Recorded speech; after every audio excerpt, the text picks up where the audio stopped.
Las bolsas de aire, mejor conocidas como airbags, son un dispositivo de seguridad colocado en diferentes áreas del automóvil. Para el conductor, la bolsa de aire se encuentra en el volante y alcanza de 35 a 60 litros de volumen.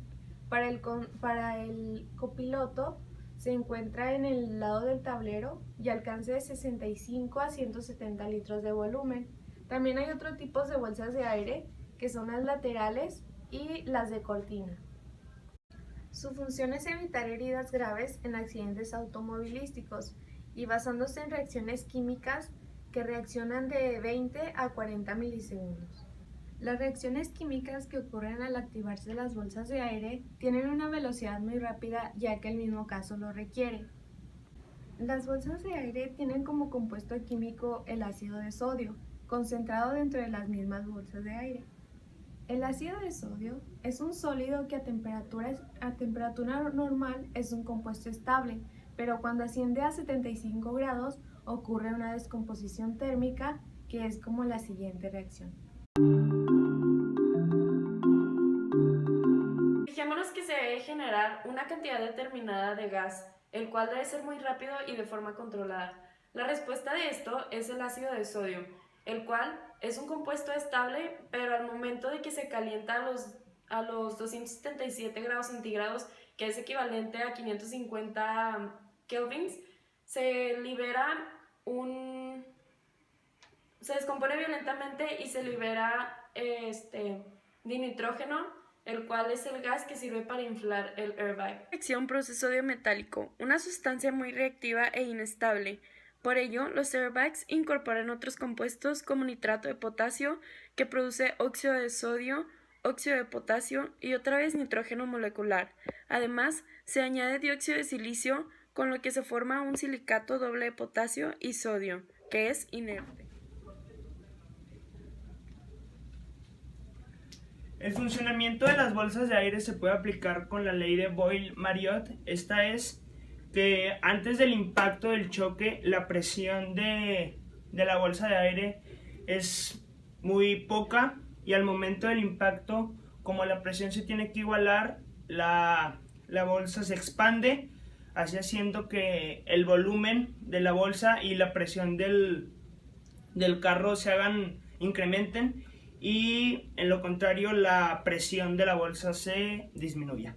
Aplicando la ley tenemos que tener en cuenta que la temperatura va a ser constante y las magnitudes de presión y volumen son inversamente proporcionales, y la fórmula matemática que se utiliza es presión 1 por volumen 1 es igual a presión 2 por volumen 2.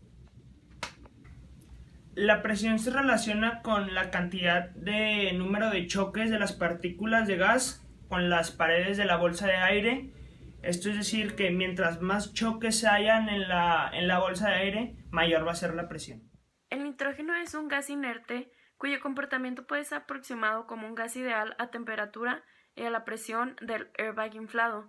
Por lo tanto, la ley del gas ideal proporciona una buena aproximación de la relación entre la presión y el volumen de la bolsa de aire y la cantidad de nitrógeno que contiene. Se requiere cierta presión para llenar la bolsa de aire en milisegundos. Una vez que se ha determinado esta presión, se puede usar la ley del gas ideal para calcular la cantidad de nitrógeno que se debe generar para llenar la bolsa de aire a esta presión. La cantidad de ácido de sodio en el generador del gas se elige cuidadosamente para generar esta cantidad exacta de gas de nitrógeno. La fórmula de la ley del gas ideal es P por V igual a N por R por T, donde P es la presión en atmósfera, V es el volumen en litros, N es el número de moles, R es la constante de gas y T es la temperatura en grados Kelvin. Las condiciones para que una bolsa de aire sea de uso comercial es que, para empezar, los reactivos químicos deben ser estables durante un largo periodo de tiempo y de fácil uso, y que el gas producido no puede ser tóxico ni altamente flamable para no producir cualquier otro tipo de daño en el cuerpo a la hora de intentar disminuir el impacto. Y la reacción para que este gas se produzca debe ser muy rápida para que el impacto realmente se reduzca. Los riesgos para la salud empiezan desde el primer reactivo, el ácido de sodio, que es levemente peligroso contra órganos internos.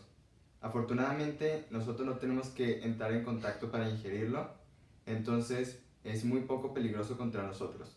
El problema es que al reaccionar el ácido de sodio y descomponerse, además de producir nitrógeno, produce sodio metálico, una sustancia muy inestable y muy reactiva, por lo que se tienen que agregar otros reactivos a este sistema, como el nitrato de potasio.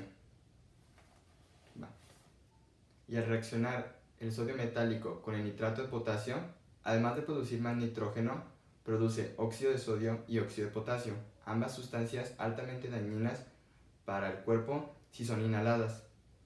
Por lo que se agrega al sistema también dióxido de silicio, para que al reaccionar con estas dos sustancias altamente dañinas, produzca silicato doble de potasio y sodio, sustancia inerte y también inofensiva.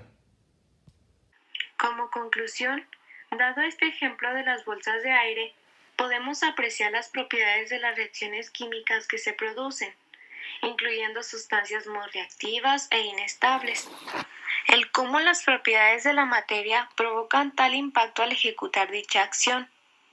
He aquí la importancia de conocer cómo trabajar en dichas sustancias, tomar las debidas precauciones que se requieren al trabajar con estas transformaciones de materia.